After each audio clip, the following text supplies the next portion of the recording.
Welcome to Cambridge English Language Institute. This is Ansar Ahmed and today's video I am going to talk about lung volumes and capacity.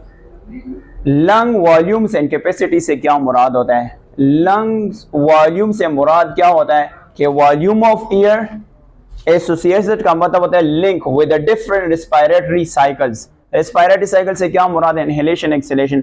Simple से मुराद ये है कि lung volume और capacity किसको कहते हैं कि हमारा जो लंग्स है इसमें कितना जो एयर है वो स्टोर हो सकता है और इसका वॉल्यूम कितना होता है।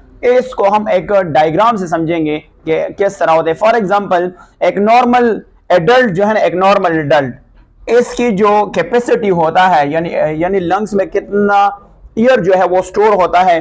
तो एक नॉर्मल, मैं अगर बात करूंगा normal adult, that is called adult की जो स्टोरेज कैपेसिटी है वो 5 लीटर है, दैट इज कॉल्ड 5 लीटर्स। यानी एक नॉर्मल एडल्ट इंसान जो है ना वो कितना एयर को स्टोर कर सकता है लंग्स में, तो वो कितना है 5 लीटर्स है। बट आपको पता है ये जो स्टोरेज कैपेसिटी ज्यादा होता है बट ये ओनली थोड़ा सा जो है ये जो स्टोरेज से थोड़ा सा इस्तेमाल कर सकते हैं। अब आपको पता है इसकी 4 फेजेस है, तो उस फेजेस को हम एक डायग्राम से समझेंगे।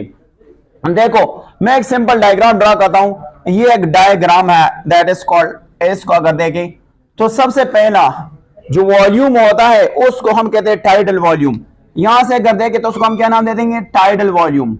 और इसे फिर अगर देखें तो इसको हम यहां से देखेंगे थोड़ा सा ऊपर चला गया और फिर ये नीचे चला गया, दैट इज कॉल्ड, यहां से अगर देखें तो इसको हम क्या नाम देंगे, दैट इज कॉल्ड, अगर यहां से इस तरह गया इस तरह। तो सबसे पहले अगर आप एक लंग्स की वॉल्यूम या उसकी कैपेसिटी फाइंड आउट करते हैं तो उसके लिए एक मीटर का नाम है, उसका नाम है स्पायरोमीटर। उस मीटर का नाम क्या है, that is called spirometer, that is called spirometer. और इससे जो ग्राफ, इस मीटर के जरिए जो ग्राफ ड्रॉ किया जाता है उस ग्राफ का नाम है स्पायरोग्राम, दैट इज कॉल्ड स्पायरोग्राम। स्पायरोग्राम क्या है, ये ग्राफ है। इस ग्राफ से हम लंग्स की कैपेसिटी और लंग्स की वॉल्यूम को फाइंड आउट कर सकते हैं। सबसे पहला वॉल्यूम का नाम होता है that is called tidal volume, that is called tidal, we call here tidal volume. So what does tidal volume means? Tidal volume से मुराद ये है कि जब हम कोई काम ना करते हैं और खामोश बैठे होते हैं और उस टाइम जितना हवा हम इनहेल करेंगे इन वन ब्रीथ, तो उसको हम बेसिकली टाइडल वॉल्यूम कहते हैं। फॉर एग्जांपल मैं कोई काम नहीं करता, मैं खामोश हूं, उस टाइम जब एक ब्रीथ में मैंने जितना हवा इनहेल कर दिया तो उसको हम बेसिकली कहते हैं टाइडल वॉल्यूम। और टाइडल वॉल्यूम कितना है, तो टाइडल वॉल्यूम जो है बुक में गिवन है कि एक नॉर्मल टाइडल वॉल्यूम जो है वो बेसिकली कितना है, वो है 500 लीटर्स। कितना है, 500 लीटर्स है और इसको हम टाइडल वॉल्यूम कहते हैं। अब इसके बाद आता है इंस्पायरेटरी वॉल्यूम, जिसको हम बेसिकली कहते हैं दैट इज कॉल्ड, यहां से देखें, so that is basically called inspiratory, that is called inspiratory resume, that is called reserve volume, इसका नाम है that is called inspiratory reserve volume. What does it mean? इसको हम शॉर्टकट इस तरह याद कर सकते हैं कि इसको हम कहते हैं IRV। What does IRV means? जब हम एक फोर्सफुली इनहेलेशन ले लेते हैं after tidal volume. Tidal volume क्या होता है? टाइडल वॉल्यूम वो होता है जब हम एक नॉर्मल ब्रीथ लेते हैं और इसके बाद जब हम एक फोर्सफुली इनहेलेशन लेते हैं, like for example I am standing here और मैं इसके बाद कहता हूं, तो मैं एक फोर्सफुल इनहेलेशन ले लेते हैं आफ्टर टाइडल वॉल्यूम के बाद जब हम एक फोर्सफुली इनहेलेशन लेते हैं तो उसको हम क्या कहते हैं, उसको हम बेसिकली कहते हैं that is called inspiratory reserve volume. और इसकी जो वैल्यू है वो कितना है, वो है 3000, दैट इज कॉल्ड 3000 लीटर्स होता है। और फिर इसके बाद ये कौन सा चीज रिप्रेजेंट करता है, इसको बेसिकली कहते हैं expiratory, that is called expiratory reserve, that is called reserve reserve volume, और इसको हम एक शॉर्टकट से रेफर कर सकते हैं, that is called E R. इसको हम रिप्रेजेंट कर सकते हैं, that is called E and R we call V. What does it mean?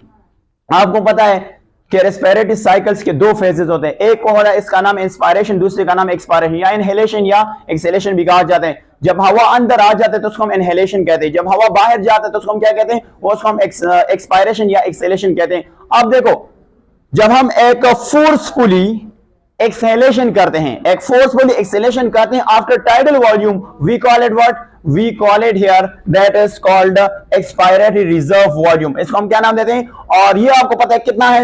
ये बेसिकली है 1200। एक नॉर्मल इंसान के लिए कितना है? दैट इज कॉल्ड 1200 लीटर्स है। इसके बाद थोड़ा सा अगर हम यहां से देखें तो हम नीचे आ सकते हैं ना, नीचे आ सकते हैं।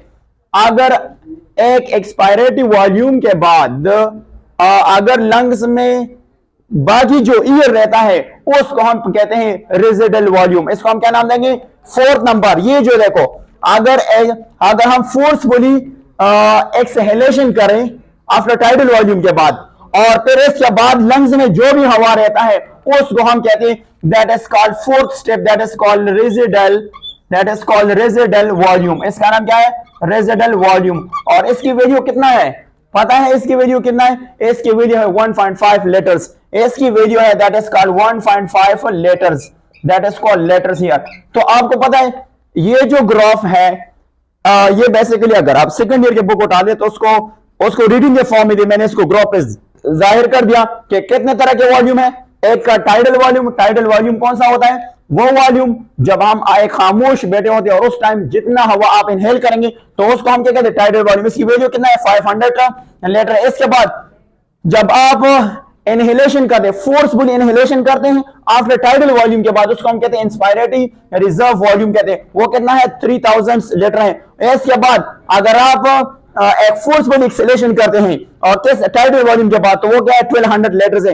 इसके बाद अगर लंग्स में जो फोर्सफुली एक्सेलेरेशन है, इसके बाद अगर कौन सा चीज रह गया है, अगर फिर भी लंग्स में ईयर रहता है, उस यानी रिमेनिंग ईयर्स को हम क्या कहते हैं? उसको हम रेजिडल वॉल्यूम कहते हैं। और वो कितना है? 1.5 लीटर्स है।